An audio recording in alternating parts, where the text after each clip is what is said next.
My name is Kate Morrissey. I'm one of the co-founders of Daylight San Diego. I've been covering immigration news primarily here in San Diego for the past 9 years.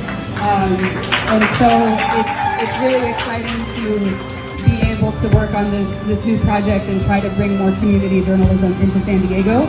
I have my co-founders here with me, as well as one of our board members. So,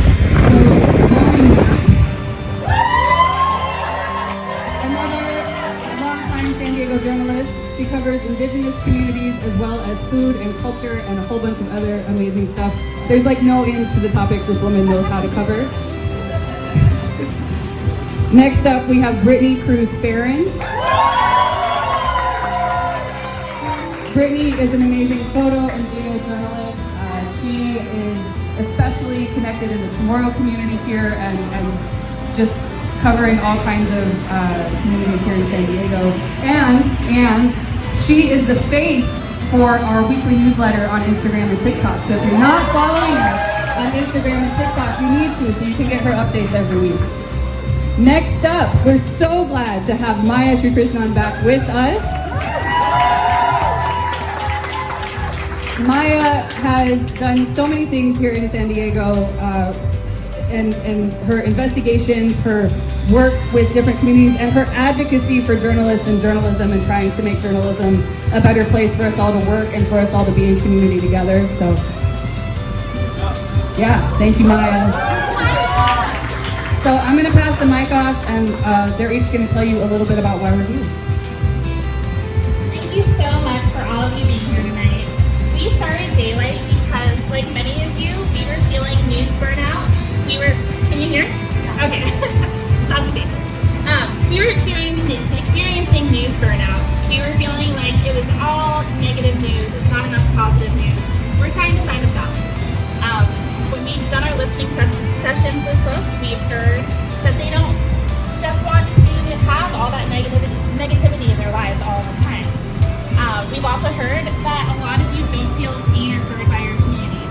Our data shows that only 17% of young communities of color here in San Diego feel seen and heard in local media, and we're trying to change that.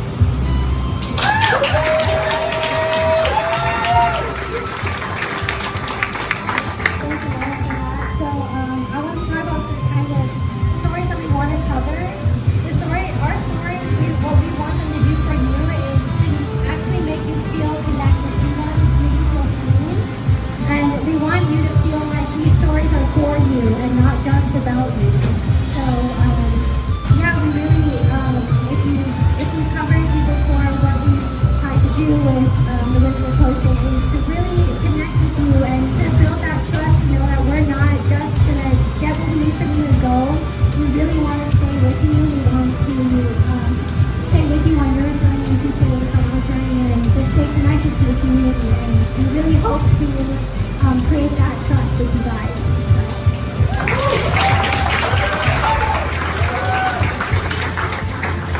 So this is my first day back at work after having a baby 5 months ago, and I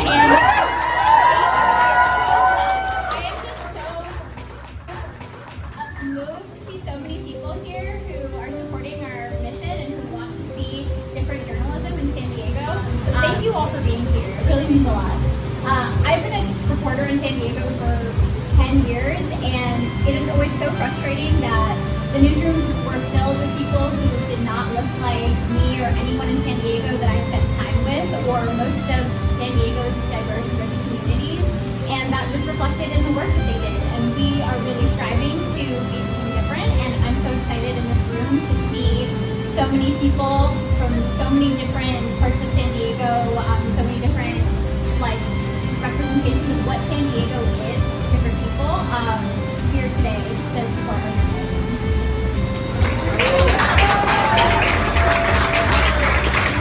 And so tonight is the culmination of work that started, probably almost 2 years ago, right? Initially with conversations between me and Maya just going, man, this thing in the industry is really annoying. I wish somebody would do this better. And then one day we were like, maybe we could do it better, right? And so we started down this journey, and we spent most of last year doing listening sessions out in the community, because we really believe that journalism is not something that happens in a vacuum. It's something that happens out in the world with community, in partnership with community. And so we didn't want to come out here and be like, we know everything that San Diego needs for news, because we don't, right? You guys know. The community knows. And so that's why we still have our post-its on the wall back there. If you haven't checked those out yet, please go give us some feedback on our post-its. We are also still organizing listening sessions. So if you have a community group or maybe a neighborhood group of friends that wants to talk with us about what you'd like to see in San Diego journalism, dive deeper into that conversation, we'd love to hear from you. We'd love to set that up. You can find our business cards on that back table as well to have that conversation. So that is an ongoing promise and commitment from us that listening and being a part of the community and not just like diving in and out is what we're here to do. So we hope that you guys will help us in that, because again, we cannot do this by ourselves. You cannot be a reporter and do a story all by yourself. You need sources. You need people to tell their stories to you so that you can go out and do that, right? So it's all about really honoring that partnership and making sure that we're being as responsible and participatory in that community relationship as we can. So thank you guys so much for that. And we have one more really exciting announcement that I'm going to let Lauren share. And just like, I almost cried when I heard this yesterday. So get ready. It's like drum roll for it.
No sabe, y además de ser